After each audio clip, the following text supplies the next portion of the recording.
all know there's plenty of things that can go on an intranet homepage, but it doesn't mean they should.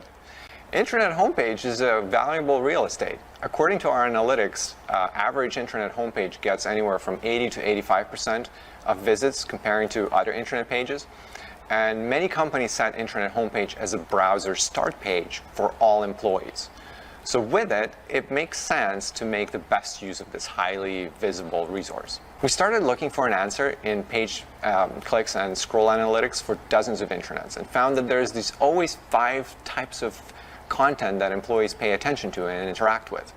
And since then, we've been building intranet homepages with these elements in mind and found huge increase in how long employees stayed on the page, and page clicks in some cases increased by over 1,000%.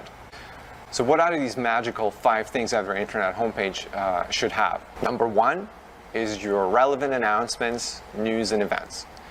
This keeps employees connected and in the know of what's happening in an organization. You can't skip that.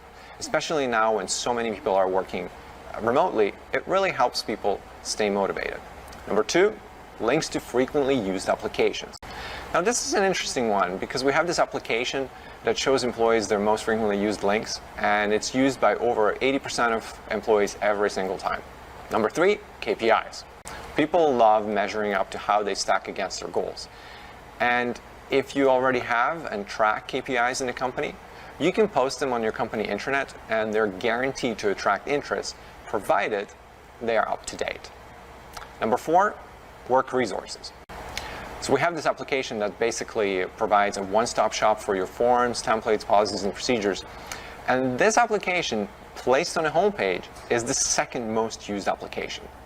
And finally, number 5, internal social.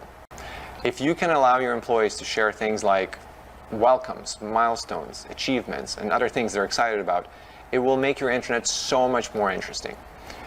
If you have a tool like Yammer, great. It provides a lot of this capability already. And we also recommend tools like bulletin board, polls, etc. So these are the top 5 homepage features. And I often get asked, can I skip one of those features, 1 or 2 of those features? And the answer is yes. One example when you might want to skip a feature is when you don't have anyone to take care of that content. For example, you may not have a person who will be updating KPIs, or perhaps you don't want to deal with moderation for employee posts. But generally speaking, items at the top of this list are the most valuable. So we recommend having at least those top 3.